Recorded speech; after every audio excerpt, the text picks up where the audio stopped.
National Herald പത്രവുമായി ബന്ധപ്പെട്ട കള്ളപ്പണം വെളുപ്പിക്കൽ കേസിൽ കോൺഗ്രസ് അധ്യക്ഷ സോണിയാഗാന്ധിയെ ഇഡി 3 മണിക്കൂറോളം ചോദ്യം ചെയ്തു. തിങ്കളാഴ്ച വീണ്ടും ചോദ്യം ചെയ്തേക്കും. സോണിയാഗാന്ധിക്കൊപ്പം പ്രിയങ്ക ഗാന്ധിയും ഇന്ന് ഇഡി ഓഫീസിലെത്തിയിരുന്നു.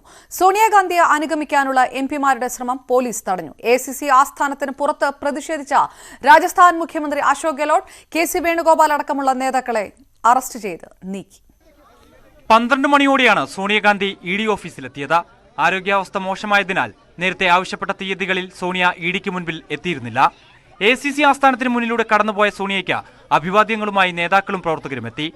നേരത്തെ രാഹുൽ ഗാന്ധിയെ ചോദ്യം ചെയ്തപ്പോൾ ഉണ്ടായ സമാന സാഹചര്യം ഇന്നുമുണ്ടായി. പോലീസും പ്രവർത്തകരും തമ്മിൽ ഉന്തും തള്ളുമുണ്ടായി. ഇഡിയുടെ നടപടിക്കെതിരെ പ്രതിഷേധിച്ച് നേതാക്കളടക്കം അറസ്റ്റ് വരിച്ചുള്ള പ്രതിഷേധം ആവർത്തിച്ചു.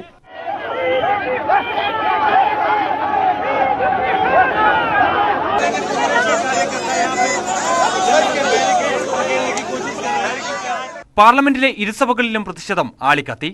12 പ്രതിപക്ഷ പാർട്ടി സംയുക്തമായി കേന്ദ്ര സർക്കാരിനെതിരെ പ്രസ്താവന ഇറക്കി. अध्यक्ष महोदय, माननीय नवीन और नवीनीकरण ऊर्जा मंत्री जी सदन को बताने की कृपा करेंगे कि सरकार द्वारा देश में कंपोजिट विद्यालय, प्राथमिक विद्यालय കേന്ദ്ര ഏജൻസികളെ ഉപയോഗിച്ച് പ്രതികാരം ചെയ്യുകയാണ് കേന്ദ്ര സർക്കാരെന്ന് അശോക് ഗെഹ്ലോട്ട് ആരോപിച്ചു. അതേസമയം രാജ്യമാകെ വിഷയം മുൻനിർത്തി വൻ പ്രതിഷേധത്തിനാണ് കോൺഗ്രസ് തയ്യാറെടുക്കുന്നത്. മറ്റന്നാൾ രാജ്യത്തെ എല്ലാ ജില്ലാ കേന്ദ്രങ്ങളിലും പ്രതിഷേധം സംഘടിപ്പിക്കും. National desk news 18. ഇഡിയെ ഉപയോഗിച്ച് സോണിയാഗാന്ധിയെ വേട്ടയാടുന്നുവെന്നാരോപിച്ച് രാജ്ഭവന് മുന്നിലും കോൺഗ്രസ് ധർണ നടത്തി. ധർണ പ്രതിപക്ഷ നേതാവ് വി ഡി സതീശൻ ഉദ്ഘാടനം ചെയ്തു. നരേന്ദ്രമോദിക്ക് രാഷ്ട്രീയ എതിരാളികളെ പേടിയാണെന്നും എല്ലാറ്റിനെയും അവർക്ക് സംശയവും പേടിയുമാണെന്നും സതീശൻ പറഞ്ഞു. വിവിധ സംസ്ഥാനങ്ങളിൽ കോൺഗ്രസ് നേതൃത്വത്തിൽ പ്രതിഷേധം സംഘടിപ്പിച്ചു.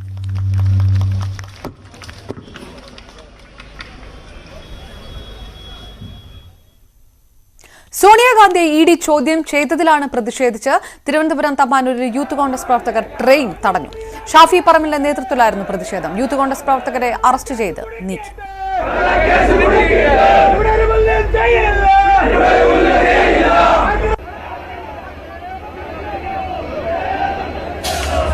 ഒരു രൂപയുടെ മണി ട്രാൻസ്ഫർ പോലും ഇല്ലാത്ത, സാമ്പത്തിക ഇടപാടുകൾ ഇല്ലാത്ത ഒരു കേസിനകത്താണ്, FIR പോലും ഇട്ടിട്ടില്ലാത്ത ഒരു കേസിനകത്താണ് രാഹുൽ ഗാന്ധിക്കും സോണിയാഗാന്ധിക്കുമെതിരെ ഇപ്പൊ നടക്കുന്ന ഈ ചോദ്യം ചെയ്യൽ എന്നുള്ള നാടകം. അതില് പ്രതിപക്ഷത്തോടുള്ള പകയല്ലാതെ മറ്റൊന്നും അതിന് ഇന്ധനമായിട്ടില്ല. അതിന്റെ മുന്നിൽ രാജ്യത്തെ പ്രതിപക്ഷവും രാജ്യത്തെ ജനാധിപത്യ ശക്തികളും മുട്ടുമടക്കില്ല. രാഷ്ട്രപതി തെരഞ്ഞെടുപ്പിൽ ദ്രൗപദി മുർമു വ്യക്തമായ ലീഡിലേക്ക്. ആദ്യ റൌണ്ട് വോട്ടെണ്ണൽ പൂർത്തിയായപ്പോൾ 3,78,000 വോട്ട് മൂല്യം മുർമു നേടി. പ്രതിപക്ഷ സ്ഥാനാർത്ഥിയായ യശ്വന്ത് സിൻഹയ്ക്ക് 1,45,600 വോട്ട് മൂല്യം ലഭിച്ചു. 3-2 ഭൂരിപക്ഷത്തിൽ ഇന്ത്യ സ്ഥാനാർത്ഥി ദ്രൗപദി മുർമു വിജയം ഉറപ്പിച്ചിട്ടുണ്ട്. വോട്ടെണ്ണൽ പുരോഗമിക്കുകയാണ്. വിവരങ്ങളുമായി KP അഭിലാഷ് ചേരുന്നു. അഭിലാഷ്, വിജയ് പ്രഖ്യാപനം എത്ര മണിക്കുള്ളിൽ ഉണ്ടാകുമെന്നുള്ള രീതിയിലേക്കാണ്? നേരത്തെ കരുതിയ പോലെ തന്നെ വോട്ട് മൂല്യവും അതിന്റെ കണക്കുകളും ആ രീതിയിൽ തന്നെയാണോ പുരോഗമിക്കുന്നത്? അപർണ, വോട്ട് മൂല്യത്തിന്റെ കാര്യത്തിൽ കാതലായ മാറ്റം ഇപ്പോഴുണ്ടായിട്ടില്ല. അതായത് 540 എംപിമാരുടെ പിന്തുണയാണ് ദ്രൗപദി മുർമുവിന് ലഭിച്ചിട്ടുള്ളത്. അങ്ങനെയാണ് വോട്ട് മൂല്യം, അതായത് ഒരു എംപിയുടെ വോട്ട് മൂല്യം എന്നത് 700 അങ്ങനെ 540 എംപിമാരുടെ പിന്തുണയോട് കൂടിയാണ് 3,78,000 വോട്ട് മൂല്യത്തിലേക്ക് ദ്രൗപദി മുർമു എത്തിയിട്ടുള്ളത്. 208 പേരുടെ പിന്തുണ മാത്രമാണ് പ്രതിപക്ഷ സ്ഥാനാർത്ഥിയായി യശ്വന്ത് സിൻഹയ്ക്ക് ലഭിച്ചത്. ആ വോട്ട് മൂല്യം കണക്കാക്കുമ്പോൾ 1,45,600 എന്ന വോട്ട് മൂല്യത്തിലേക്ക് എത്തി നിൽക്കുന്നു. ഇനി വിവിധ സംസ്ഥാനങ്ങളിലെ MLA-മാരുടെ വോട്ടുകൾ ആണ് എണ്ണി തിട്ടപ്പെടുത്തേണ്ടത്. ഉത്തർപ്രദേശിലെ MLA-മാർക്കാണ് ഏറ്റവും അധികം വോട്ട് മൂല്യമുള്ളത്, 208 വോട്ട് മൂല്യം. കേരളത്തിലെ MLA-മാരുടേത് 152. സിക്കിമിലെ വോട്ട് മൂല്യം ഏറ്റവും കുറവ് 7. ഇവരുടെ വോട്ടിംഗ് കൂടി എണ്ണി തിട്ടപ്പെടുത്തുമ്പോൾ മാത്രമാണ് 50%-ലധികം വോട്ട് മൂല്യം ആർക്ക് ലഭിക്കുന്നു എന്നുള്ളത് അറിയാൻ സാധിക്കുക. ഇപ്പോഴത്തെ പശ്ചാത്തലത്തിൽ 3,75,000-ഓളം വോട്ട് മൂല്യം ദ്രൗപദി മുർമു നേടിക്കഴിഞ്ഞിട്ടുണ്ട്. അതുകൊണ്ട് തന്നെ അനായാസമായ ഒരു വിജയമാണ് ദ്രൗപദി മുർമുവിന് ലഭിക്കാൻ പോകുന്നത്. ഏതാണ്ട് 3-2 വോട്ടുകൾ നേടിക്കൊണ്ട് തന്നെ ദ്രൗപദി മുർമു ഇന്ത്യയുടെ 15ാമത്തെ രാഷ്ട്രപതിയാകും എന്ന കാര്യം ഉറപ്പിക്കാൻ സാധിക്കുന്നു. അതേസമയം പ്രതിപക്ഷ സ്ഥാനാർത്ഥിയായ യശ്വന്ത് സിൻഹയ്ക്ക് എത്ര വോട്ടുമൂല്യം ലഭിക്കും എന്നത് വളരെ പ്രധാനപ്പെട്ടതാണ്. കാരണം ഇതുവരെ നടന്നിട്ടുള്ള രാഷ്ട്രപതി തെരഞ്ഞെടുപ്പിൽ തോൽക്കുന്ന സ്ഥാനാർത്ഥിക്ക് ലഭിച്ച ഏറ്റവും ഉയർന്ന വോട്ടുമൂല്യം യശ്വന്ത് സിൻഹയ്ക്ക് ആയിരിക്കുമോ എന്നത് തന്നെയാണ് ഏറ്റവും പ്രധാനപ്പെട്ടതായി മാറുന്നത്. കാരണം ഈ സാധാരണ നിലയിൽ പ്രസിഡന്റ് തെരഞ്ഞെടുപ്പിനെ ഒരു രാഷ്ട്രീയ ചിത്രം നൽകാറില്ല എങ്കിൽ പോലും ഇപ്പോൾ ഈ NDA അധികാരത്തിലേറിയതിനു ശേഷം നടക്കുന്ന ഒരു തെരഞ്ഞെടുപ്പ് എന്നതുകൊണ്ട് തന്നെ ഇതൊരു രാഷ്ട്രീയ പോരുകൂടിയായി മാറുന്ന പശ്ചാത്തലമുണ്ട്. അതുകൊണ്ടാണ് എത്ര വോട്ട് പ്രതിപക്ഷ സ്ഥാനാർത്ഥിക്ക് ലഭിക്കുന്നു എന്നതും വളരെ പ്രധാനപ്പെട്ടതായി മാറുന്നത്. ഇതിനിടയിൽ ഈ നിലവിലെ വോട്ടെണ്ണൽ, അതായത് ആദ്യ റൗണ്ട് വോട്ടെണ്ണൽ പൂർത്തിയാകുമ്പോൾ 540 എംപിമാരുടെ പിന്തുണ ദ്രൗപദി മുർമുവിനും 208 പേരുടെ പിന്തുണ യശ്വന്ത് സിൻഹയ്ക്ക് ലഭിച്ചപ്പോൾ 15 വോട്ടുകൾ അസാധുവാക്കപ്പെടുകയും ചെയ്തിട്ടുണ്ട്. അതുകൊണ്ട് തന്നെയാണ് അപർണ സൂചിപ്പിക്കുന്ന ചോദ്യം, അതായത് എപ്പോഴേക്ക് ഫലമറിയാൻ സാധിക്കും എന്നതിന് നമുക്ക് കൃത്യമായ ഒരു മറുപടി നൽകാൻ സാധിക്കാത്തത്. സാധാരണ നിലയിൽ ഇന്ന് വൈകിട്ടോടുകൂടി തന്നെ ഫലപ്രഖ്യാപനം ഉണ്ടാകേണ്ടതാണ്. അതിൽ വലിയ കാലതാമസം ഉണ്ടാകില്ല എന്ന് പ്രതീക്ഷിക്കാം. എന്തായാലും തെരഞ്ഞെടുപ്പ് കമ്മീഷൻ ഉദ്യോഗസ്ഥരുടെ നിരീക്ഷണത്തിൽ ആണ് രാജ്യസഭാ സെക്രട്ടറി ജനറൽ PC മോദിയുടെ നേതൃത്വത്തിൽ ഇപ്പോൾ വോട്ടെണ്ണൽ പ്രക്രിയ നടന്നുകൊണ്ടിരിക്കുന്നത്. തീർച്ചയായും ഈ വലിയ സാങ്കേതിക തടസ്സങ്ങളോ അല്ലെങ്കിൽ തർക്കങ്ങളോ ഒന്നും ഉണ്ടായില്ല എങ്കിൽ അധികം വൈകാതെ തന്നെ അടുത്ത രാഷ്ട്രപതി ആര് എന്നത് സംബന്ധിച്ച ഒരു പ്രഖ്യാപനമുണ്ടാകും. തർക്കങ്ങൾ ഉണ്ടാവുകയാണെങ്കിൽ തീർച്ചയായും അതുകൂടി പരിഹരിക്കുന്നതിന് വേണ്ടി കൂടുതൽ സമയം എടുക്കും. പാർലമെന്റിന്റെ 63-ാം നമ്പർ മുറിയിൽ ആണ് ഇപ്പോൾ രാഷ്ട്രപതി വോട്ടെടുപ്പിന്റെ വോട്ടെണ്ണൽ പുരോഗമിച്ചുകൊണ്ടിരിക്കുന്നത്. വിവിധ സംസ്ഥാനങ്ങളിലടക്കം 18-ാം തീയതി നടന്ന വോട്ടെടുപ്പിന് ശേഷം ബാലറ്റ് പേപ്പർ ഉൾക്കൊള്ളുന്ന പെട്ടി ഈ 63-ാം നമ്പർ മുറിയിലാണ് സൂക്ഷിച്ചിട്ടുള്ളത്. ഇനി ആൽഫബറ്റ് ഓർഡറിൽ അടക്കം ഈ പെട്ടികൾ പരിശോധിച്ച് ആണ് വോട്ട് മൂല്യം നിർണ്ണയിക്കുക. അതിനുശേഷമായിരിക്കും PC മോദി തന്നെ, അതായത് ഭരണാധികാരിയായിട്ടുള്ള രാജ്യസഭാ സെക്രട്ടറി ജനറൽ PC മോദിയാണ് എല്ലാം അവസാനിച്ചതിന് ശേഷം വിജയിക്ക് സർട്ടിഫിക്കറ്റ് നൽകുക. അതോടുകൂടിയാണ് അടുത്ത രാഷ്ട്രപതി ആര് എന്നത് സംബന്ധിച്ച ഒരു ഔദ്യോഗികമായ തീരുമാനം ഉണ്ടാവുക. നേരത്തെ പ്രധാനമന്ത്രി നരേന്ദ്രമോദി ദ്രൗപദി മുർമുവുമായി കൂടിക്കാഴ്ച നടത്തും എന്ന റിപ്പോർട്ടുകൾ ഉണ്ടായിരുന്നു. പക്ഷേ ഔദ്യോഗികമായ ഒരു ഫലപ്രഖ്യാപനത്തിന് ശേഷമോ അല്ലെങ്കിൽ കൃത്യമായ ഒരു വോട്ട് ലീഡിലേക്ക് എത്തിയതിനു ശേഷമോ ആയിരിക്കാം കൂടിക്കാഴ്ച എന്ന് വേണം മനസ്സിലാക്കാൻ. എന്തായാലും ദ്രൗപദി മുർമുവിന്റെയും യശ്വന്ത് സിൻഹയുടെയും പ്രതിനിധികൾ ഇപ്പോഴും ഈ വോട്ടെണ്ണൽ പ്രക്രിയയുടെ ഭാഗമായി തുടരുന്നുണ്ട്. ഇപ്പോൾ തന്നെ ദ്രൗപദി മുർമുവിന്റെ ജന്മനാട്ടിൽ അടക്കം വലിയ ആഘോഷങ്ങളാണ്. കാരണം ഇന്ത്യയുടെ 75-ാം സ്വാതന്ത്ര്യ വാർഷികത്തിൽ ആണ് ഇത്തരത്തിൽ ഒരു നിർണായകമായ തെരഞ്ഞെടുപ്പിലേക്ക് കടന്നത്. രാജ്യത്തിന്റെ ചരിത്രത്തിൽ തന്നെ ആദ്യമായി പട്ടികവർഗ വിഭാഗത്തിൽ നിന്നുള്ള ഒരു വനിത രാഷ്ട്രപതിയാകുന്നു എന്നത് വളരെ പ്രധാനപ്പെട്ടതാണ്. NDA ക്യാമ്പുകളിലും വലിയ ആഘോഷങ്ങൾ നടക്കുന്നുണ്ട്. BJPയുടെ ഡൽഹിയിലെ ആസ്ഥാനത്ത് ഈ ആഘോഷ പരിപാടികൾക്കുള്ള എല്ലാ ഒരുക്കങ്ങളും നടത്തിയിട്ടുണ്ട്. ജന്മസ്ഥലത്തടക്കം നേരത്തെ സൂചിപ്പിച്ചതുപോലെ ഒഡീഷയിൽ അടക്കം ഇപ്പോൾ വലിയ ആഘോഷങ്ങൾ തുടരുകയാണ്. ഔദ്യോഗികമായ പ്രഖ്യാപനത്തിന് വേണ്ടി മാത്രമാണ് കാത്തിരിക്കുന്നത്. ഇന്ത്യയുടെ 15-ാമത്തെ രാഷ്ട്രപതിയായി ദ്രൗപദി മുർമു തെരഞ്ഞെടുക്കപ്പെടുക തന്നെ ചെയ്യും. ഔദ്യോഗികമായ ഫലപ്രഖ്യാപനം വിജയം ഉറപ്പിച്ച് ദ്രൗപദി മുർമു. KP അഭിലാഷ് വിവരങ്ങൾ. ദ്രൗപദി മുർമു രാഷ്ട്രപതിയായി തെരഞ്ഞെടുക്കപ്പെടാനിരിക്കെ ആഘോഷാന്തരീക്ഷത്തിലാണ് ഒഡീഷയിലെ ജന്മനാട്. ഗോത്ര നൃത്തത്തിന്റെ അകമ്പടിയോടെ വിജയഘോഷയാത്രയ്ക്ക് തയ്യാറെടുക്കുകയാണ് റായ്രംഗ്പൂർ നിവാസികൾ. റായ്രംഗ്പൂരിന് മാത്രമല്ല ഒഡീഷയ്ക്ക് ആകെ ചരിത്ര ദിവസം ആണെന്നും നാട്ടുകാർ പറയും.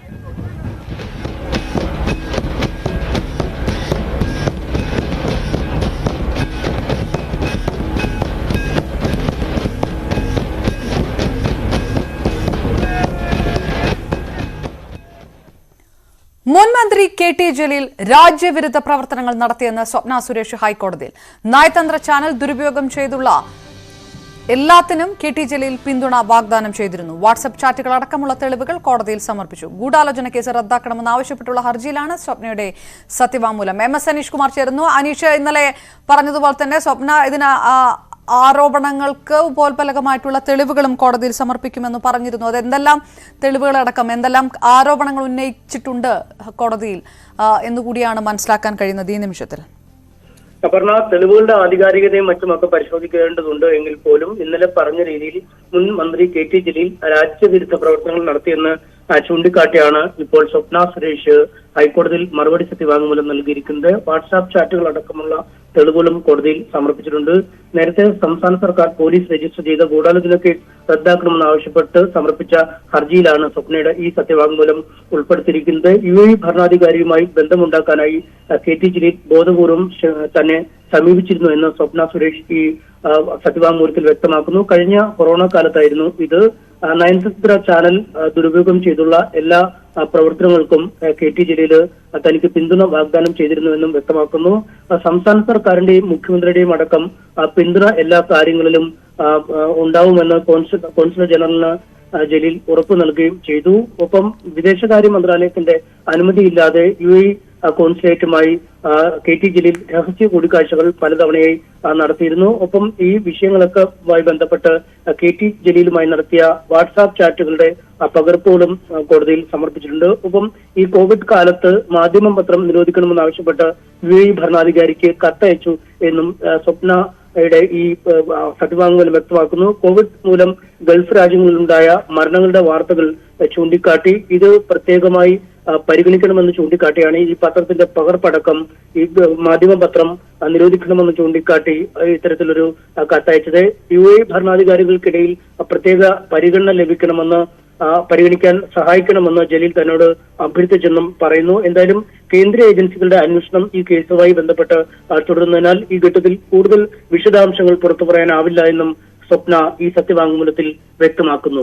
അനീഷ്, ഇതിനുശേഷം മാധ്യമങ്ങളോട് ഒരു പക്ഷേ കൂടുതൽ കാര്യങ്ങൾ പറഞ്ഞേക്കുമെന്നുള്ള സൂചനകൾ ഇന്നലെ ഉണ്ടായിരുന്നു. അപ്പോൾ അങ്ങനെ ഏതെങ്കിലും മാധ്യമങ്ങൾ ഇന്ന് കാണാനുള്ള സാധ്യതയുണ്ടോ സ്വപ്ന?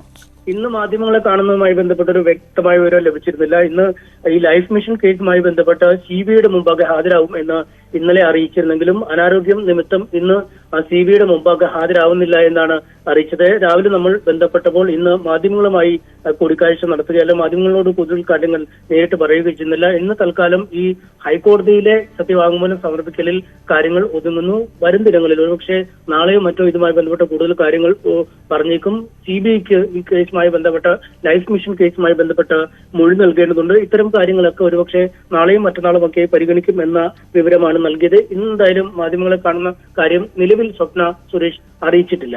അപർണ. MS അനീഷ് കുമാർ വിവരങ്ങൾ നൽകുമ്പോൾ KT ജലീൽ ഇന്ന് മാധ്യമങ്ങളെ കാണും എന്ന് അറിയിച്ചിട്ടുണ്ട്.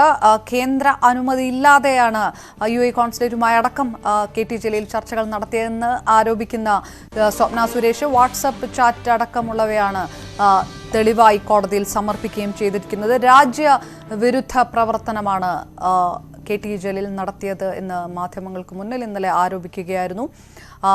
അതിൻ്റെ കൂടുതൽ വിവരങ്ങളൊക്കെയാണ് വന്നുകൊണ്ടിരിക്കുന്നത്. കൂടുതൽ ആരോപണങ്ങൾക്ക് ഉപോത്പലകമായിട്ടുള്ള ഡോക്യുമെന്റുകൾ താൻ നൽകുമെന്നും സ്വപ്ന ഇന്നലെ പറയുകയുണ്ടായി. ഇന്ന് സ്വപ്ന മാധ്യമങ്ങൾ കൂടുതൽ വിവരം പറയാൻ കഴിയില്ല എന്നൊരു നിലപാടിലേക്ക് എത്തിയിരിക്കുന്നു. അതേസമയം MS അനീഷ് കുമാർ വീണ്ടും ചേരുന്നു. അനീഷ്, വാട്സാപ്പ് ചാറ്റുകൾ മാത്രം തെളിവായി കൊണ്ട് സ്വപ്ന ഉന്നയിക്കുന്ന ആരോപണം, അത് പക്ഷേ ആരോപണത്തിന്റെ സ്വഭാവം അത്യന്തം ഗൗരവതരമായതുകൊണ്ടുകൂടി KT ജലീൽ സ്വാഭാവികമായിട്ട് മാധ്യമങ്ങളെ കാണും എന്ന് ഉള്ള പ്രതികരണവും നടത്തിയിരിക്കുന്നു. ഏത് രീതിയിലാണ് ഇപ്പോൾ ഉന്നയിക്കപ്പെട്ടിരിക്കുന്ന ഈ ആരോപണങ്ങളുടെ ഗൗരവ സ്വഭാവം എടുത്തു കാണേണ്ടത്? ഇതിൽ പ്രധാനമായും സ്വപ്ന സുരേഷ് പറയുന്നത് വിദേശകാര്യ നയതന്ത്ര പ്രതിനിധിയുമായി പ്രോട്ടോകോളുകൾ ലംഘിച്ച് ഈ നയതന്ത്ര തരത്തിലുള്ള ഇടപെടലുകൾ നടത്തുന്നതിന് കേന്ദ്ര സർക്കാരിലെ ഉദ്യോഗസ്ഥർക്ക് അല്ലെങ്കിൽ കേന്ദ്ര മന്ത്രിമാർക്കാണ് അവകാശമുള്ളത്. എന്നാൽ ഇത് മറികടന്ന് പ്രോട്ടോകോളുകൾ മറികടന്ന് ഇത്തരത്തിൽ ഒരു നയതന്ത്ര ബന്ധം സ്ഥാപിക്കുന്നതിനായി KT ജലീൽ ശ്രമിച്ചു എന്നുള്ളതാണ് ഏറ്റവും വലിയ കാര്യം. UAE ഭരണാധികാരികളുമായി നേരിട്ടൊരു ബന്ധമുണ്ടാക്കാൻ KT ജലീൽ ശ്രമിച്ചു. ഇത്തരം കാര്യങ്ങൾക്ക് തന്റെ പിന്തുണ തേടിയിരിക്കുകയും ചെയ്തു. ഒപ്പം നയതന്ത്ര ചാനൽ ദുരുപയോഗം ചെയ്തുള്ള എല്ലാ ഇടപാടുകൾക്കും KT ജലീലിന്റെ പിന്തുണ വാഗ്ദാനം ചെയ്തു. അതായത് സ്വർണ്ണക്കടത്തും ഡോളർ കടത്തും അടക്കമുള്ള കാര്യങ്ങൾക്ക് തന്നെ KT ജലീലിന്റെ പിന്തുണ ഉണ്ടായിരുന്നുവെന്ന് വ്യംഗ്യമായി സ്വപ്ന സുരേഷ് ഇക്കാര്യത്തിൽ പറയുന്നു. ഒപ്പം സംസ്ഥാന സർക്കാരിന്റെയും മുഖ്യമന്ത്രി അടക്കമുള്ളവരുടെയും പിന്തുണ ഇത്തരത്തിലെ എല്ലാ കാര്യങ്ങൾക്കും ഉണ്ടാകുമെന്ന പിന്തുണയും വാഗ്ദാനം ചെയ്തിരുന്നുവെന്നും പറയുമ്പോൾ നേരിട്ടല്ലാതെ മുഖ്യമന്ത്രിയെ കൂടി അല്ലെങ്കിൽ സംസ്ഥാന സർക്കാരിനെ കൂടി കേസിലേക്ക് കൃത്യമായി ബന്ധിപ്പിക്കാൻ സ്വപ്ന സുരേഷ് ശ്രമിക്കുന്നുണ്ട് എന്നാണ് നമുക്ക് മനസ്സിലാക്കാൻ കഴിയുന്നത്. ഒപ്പം വിദേശകാര്യ മന്ത്രാലയത്തിന്റെ അനുമതിയില്ലാതെ UAE കോൺസുലേറ്റിലെ ഉദ്യോഗസ്ഥരുമായി KT ജലീൽ രഹസ്യ കൂടിക്കാഴ്ച നടത്തി. അതിനുള്ള അനുമതി സംസ്ഥാന സർക്കാരിന്റെ ഒരു മന്ത്രി എന്ന നിലയിൽ അതിനുള്ള ഒരു അധികാര പരിധി KT ജലീലില്ല. എന്നാൽ ഇക്കാര്യങ്ങൾ ആണ് ഇക്കാര്യത്തിൽ പറഞ്ഞിരിക്കുന്നത്. ഒപ്പം KT ജലീലുമായി നടത്തിയ വാട്സാപ്പുകളുമായി ബന്ധപ്പെട്ട ചാറ്റുകളും ഇത്തരം ആശയവിനിമയങ്ങൾക്ക് മുന്നോടിയായി നടത്തിയ ചില വാട്സാപ്പ് ചാറ്റുകൾ ഇവയുമായി ബന്ധപ്പെട്ട കാര്യങ്ങളും ഈ സത്യവാങ്മൂലത്തിലുണ്ട് എന്ന് പറയുന്നു. ഒപ്പം മാധ്യമം പത്രം നിരോധിക്കണമെന്ന് ആവശ്യപ്പെട്ട് UAE ഭരണാധികാരിക്ക് കത്തയച്ചു. അതും ഒരു ചട്ടലംഘനമാണ്. അല്ലെങ്കിൽ മറ്റൊരു രാജ്യത്തിന്റെ ഭരണാധികാരിക്ക് നേരിട്ട് കത്തെഴുതാൻ പ്രോട്ടോകോൾ അനുവദിക്കുന്നില്ല. ഒരു സംസ്ഥാനത്തിന്റെ മന്ത്രിക്ക് ഇത്തരത്തിലൊരു കത്തെഴുതാനുള്ള അവകാശമില്ല. അത് മറികടന്ന് ഇത്തരമൊരു ആവശ്യം ഉന്നയിച്ചു. കാരണം ഈ കോവിഡ് കാലത്ത് ഗൾഫ് നാടുകളിലും മറ്റുമൊക്കെയായി നിരവധി മലയാളികൾ മരിച്ചിരുന്നു. ആ മരിച്ച മലയാളികളുടെ പട്ടിക ഉൾപ്പെടുത്തി വിപുലമായ ചിത്രങ്ങളടക്കം ചേർത്ത് പത്രം ഒരു ആദ്യ പേജിൽ തന്നെ കാര്യങ്ങൾ പ്രസിദ്ധീകരിച്ചിരുന്നു. ഇതുമായി ബന്ധപ്പെട്ട് അത് ഈ തെറ്റാണ്, അല്ലെങ്കിൽ അത് ഗൾഫ് രാജ്യങ്ങളെ കുറിച്ചുള്ള മോശമായ ചിത്രം പുറത്തുവരാൻ ഇടയാക്കി എന്നടക്കമുള്ള കാര്യങ്ങൾ ചൂണ്ടിക്കാട്ടി MS അനീഷ് കുമാറാണ് വിവരങ്ങൾ നൽകിയത്. സ്വപ്ന കോടതിയിൽ നൽകിയ വിവരങ്ങളുടെ സത്യവാങ്മൂലത്തിന്റെ വിവരങ്ങളാണ് പുറത്ത് വന്നിരിക്കുന്നത്. മുഖ്യമന്ത്രി പിണറായി വിജയനും കുടുംബത്തിനുമെതിരായ സ്വപ്ന സുരേഷിന്റെ രഹസ്യമൊഴി സുപ്രീംകോടതിക്ക് കൈമാറാമെന്ന് ED. കോടതി ആവശ്യപ്പെട്ടാൽ മുദ്രവച്ച കവറിൽ മൊഴിപ്പകർപ്പ് നൽകും. കേസ് ബംഗളൂരുവിലെ കോടതിയിലേക്ക് മാറ്റണമെന്നാവശ്യപ്പെട്ട് കൊച്ചി സോൺ അസിസ്റ്റന്റ് ഡയറക്ടർ സമർപ്പിച്ച ഹർജിയിലാണ് ഇക്കാര്യം വ്യക്തമാക്കിയിട്ടുള്ളത്. സ്വർണ്ണക്കടത്ത് കേസിൽ ഹൈക്കോടതി മേൽനോട്ടത്തിൽ CBI അന്വേഷണം വേണമെന്ന പ്രതിപക്ഷ ആവശ്യം സർക്കാർ തള്ളി. ഇപ്പോൾ നടക്കുന്ന അന്വേഷണത്തിൽ മാറ്റം വേണമെങ്കിൽ അത് തീരുമാനിക്കേണ്ടത് കേന്ദ്ര ഏജൻസികളാണെന്നും സർക്കാരിന് അതിൽ ഉത്തരവാദിത്തമില്ലെന്നും മുഖ്യമന്ത്രി പിണറായി വിജയൻ പറഞ്ഞു. സർക്കാരിന് അന്വേഷണത്തെ ഭയമാണെന്ന് ആരോപിച്ചുള്ള പ്രതിപക്ഷ പ്രതിഷേധത്തിൽ സഭ സ്തംഭിച്ചു. സ്വർണ്ണക്കടത്ത് കേസിന്റെ വിചാരണ കേരളത്തിന് പുറത്തേക്ക് മാറ്റണമെന്ന എൻഫോഴ്സ്മെന്റ് ഡയറക്ടറേറ്റിന്റെ ആവശ്യമായിരുന്നു പ്രതിപക്ഷ നേതാവിന്റെ സബ്മിഷന്റെ അടിസ്ഥാനം. പ്രത്യക്ഷത്തിൽ EDക്കെതിരെ എന്ന് തോന്നിക്കുമെങ്കിലും സർക്കാരിന് ലക്ഷ്യമിട്ടുള്ള സബ്മിഷൻ അസാധാരണ രാഷ്ട്രീയ കൗശലത്തോടെയാണ് VD സതീശൻ അവതരിപ്പിച്ചത്. കേരള പോലീസിന് അന്വേഷിക്കാൻ പറ്റില്ല, കേരളത്തിലെ വിജിലൻസിന് അന്വേഷിക്കാൻ പറ്റില്ല, നമുക്ക് ഇന്റർപോളിനെ കൊണ്ടുവന്ന് അന്വേഷിക്കാൻ പറ്റില്ല. Central agencies are only competent agencies to investigate into the case. അതുകൊണ്ട് ഹൈക്കോടതിയുടെ മേൽനോട്ടത്തിൽ ഒരു CBI അന്വേഷണം സർക്കാർ ആവശ്യപ്പെടണം. പ്രതിപക്ഷ നേതാവിന്റെ തന്ത്രം തിരിച്ചറിഞ്ഞ് അതേ നാണയത്തിൽ മുഖ്യമന്ത്രിയുടെ മറുപടി. നേരത്തെ എടുത്ത നിലപാടിൽ നിന്ന് ഇപ്പോൾ ഉണ്ടാകുന്നു എന്നത് സന്തോഷകരമായ കാര്യമാണ്. അന്വേഷണം അട്ടിമറിക്കാൻ സർക്കാർ ഒരു ശ്രമവും നടത്തിയിട്ടില്ല. സംസ്ഥാന സർക്കാരിന് അന്വേഷണത്തിൽ ഇടപെടാനും കഴിയില്ല. കേന്ദ്ര ഏജൻസികൾ അത്തരം പരാതികൾ ഉന്നയിച്ചിട്ടില്ല. ഇരയ്ക്കൊപ്പം കിതയ്ക്കുകയും വേട്ടക്കാരനൊപ്പം ഓടുകയും ചെയ്യുന്ന പ്രതിപക്ഷ നിലപാട് ഇരട്ടത്താപ്പാണ്. EDക്കുള്ള പരിമിതികൾ CBIക്കുമുണ്ട്. കേന്ദ്ര സർക്കാരിന്റെ നിലപാടുകൾക്കനുസരിച്ചാണ് അന്വേഷണ ഏജൻസികൾ മാറുന്നതെന്നും മുഖ്യമന്ത്രിയുടെ വിശദീകരണം. സംസ്ഥാന വിഷയമല്ലാത്ത കാര്യത്തിൽ സംസ്ഥാന സർക്കാരിന് ഒരു പ്രത്യേക ഏജൻസിയെ കൊണ്ട് അന്വേഷിക്കണമെന്ന് ആവശ്യപ്പെടാൻ കഴിയില്ല. അന്വേഷണം അട്ടിമറിക്കാൻ സർക്കാർ ശ്രമിച്ചില്ലെന്ന മുഖ്യമന്ത്രിയുടെ വാദത്തെ സരിത്തിന്റെ അറസ്റ്റ് ചൂണ്ടിക്കാട്ടി പ്രതിപക്ഷ നേതാവ് ചോദ്യം ചെയ്തു. അന്വേഷണത്തെ സർക്കാർ എന്തിനു ഭയക്കുന്നുവെന്ന ചോദ്യമുയർത്തിയുള്ള പ്രതിപക്ഷ പ്രതിഷേധത്തെ തുടർന്ന് നടപടികൾ പൂർത്തിയാക്കി സഭ അനിശ്ചിതകാലത്തേക്ക് പിരിഞ്ഞു. ന്യൂസ് 18 തിരുവനന്തപുരം. ഇടവേളയാണ്. കൂടുതൽ വാർത്തകളൊക്കെ കാണുക മലയാളം.news18.